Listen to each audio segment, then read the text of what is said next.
Do you own a BMW and hate the auto start stop function? Me too. So in this video, I will show you how to program your car so it remembers the last used mode instead of defaulting back to on. Of course, there are a few very good reasons to keep this feature on, such as saving fuel and not producing as many emissions, and that's why we will not be disabling it completely. But if you have ever driven your BMW in really bad traffic, it's a nightmare as your car turns off and on and off and on every time you stop.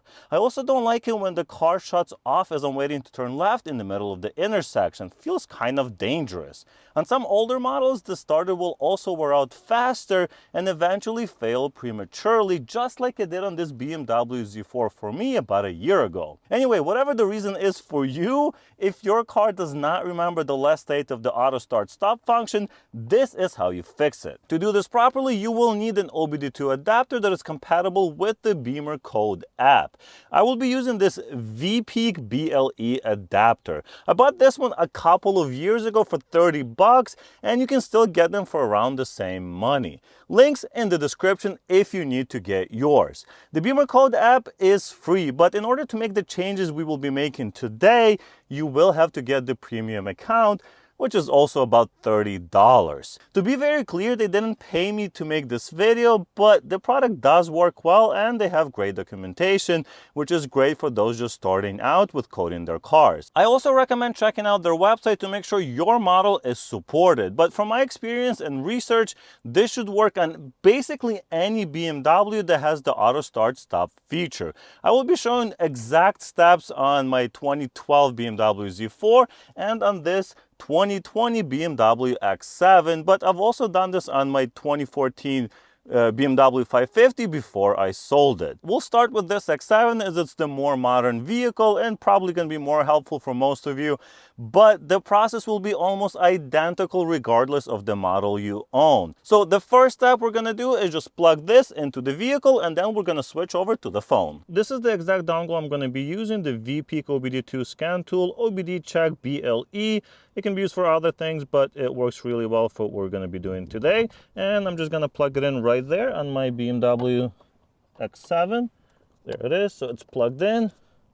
The light is on. And that's all you really have to do here. Next, we have to put the car into accessory mode. On newer BMWs like this X7, you have to press the start button 3 times very quickly. And then it goes basically into a diagnostics mode. Now that we have connected our OBD2 adapter to the vehicle, we're just going to hit connect on the app. That's the dongle that I have, so I'm going to hit connect. It's going to look for it and then establish the connection.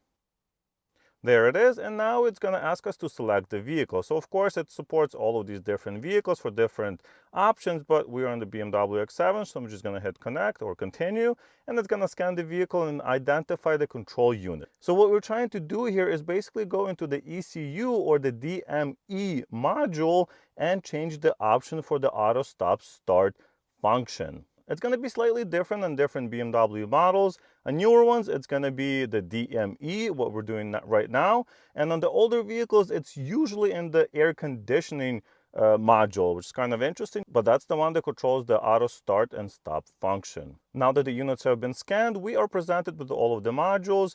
There are lots of things to explore here, and you can do that on your own, but we're just going to go into this ECU module just right there. Right there it says DME, so that's what BMW calls their ECUs basically.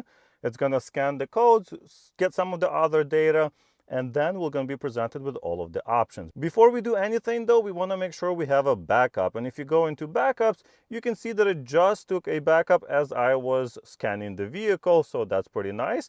And in case something doesn't work or you mess something up or you want to just go back to what it was like before, you can easily go to backups and restore that. And now finally we have the options that will actually make the change for us. So there's 2 options in here. We have the auto start stop functionality memory, so this is what will actually memorize what you have selected last, and we can actually disable the system completely. But as I mentioned, we don't want to actually disable it completely because I do like using the system in some cases. So I'm going to keep it active, but as far as the memory, I'm going to go here and then select active, and as you can see, it tells us right here, save the last used auto start stop function setting for the next start of the car. So Basically, the vehicle will remember what you left it on and then just going to use the same function. Easy as that. Very, very cool. Of course, if you do use Eco Pro driving mode, it will go back. So that's something to remember. And then the last thing we have to do is just hit code, start coding, and make sure your vehicle does have a good battery, or if not, plug it in to be charging. It's very important. You don't want the vehicle to completely shut off as you are coding the modules. Probably a good idea to put a trickle charger on, or better yet, a battery charger. And that's it. Our coding has now been successful and we're done. Both of these things are active now and you're done. That's the whole step. Now let's jump into the Z4 and I'll show you how it's done on an older BMW. Of course, we're going to plug in our OBD2 dongle into the Z4 now. So we're just going to plug it in right there. The light is on, so it's ready to connect. Very much the same idea in older BMWs. I'm just going to press this button twice so it goes into accessory mode, just right there. Now we can go back to the phone, hit connect. Yes, the OBD2 adapter is still the same. Hit connect again, and now we're going to select BMW Z4. It's going to scan the vehicle one more time, so we're going to get all the modules. And after a few seconds, we are presented with all of the modules that we can modify. And we're just going to go to air conditioning, because in this vehicle, that's where the actual auto start stop function memory is. And as you can see, it's already active on this vehicle because I have changed it last year, as I got really annoyed after my starter went out. So same exact thing. You know, you would switch from not active to active, then just go back and hit code. You might see some weird stuff happening here or on the screen. That's totally normal, so don't worry about it. In this case, my AC restarted, so I heard the relay click and things like that. But yeah, now it's done, and we can go to backups and actually see, well, it's been almost 2 years now where I made this change last.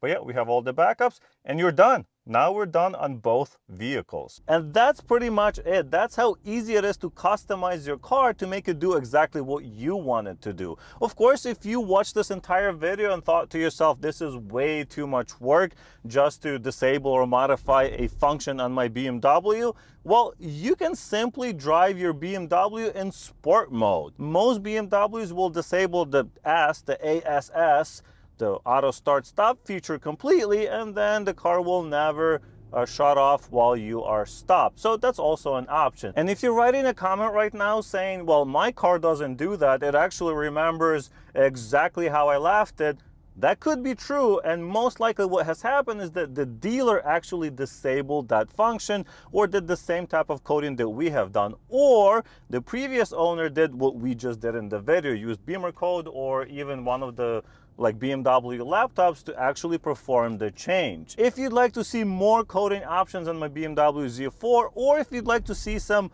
other cool coding changes you can do on this BMW X7 or more modern BMWs like this, do leave your comments down below or check out that video right here. Thank you so much for watching. I really appreciate it, and I'll see you in the next one. Bye.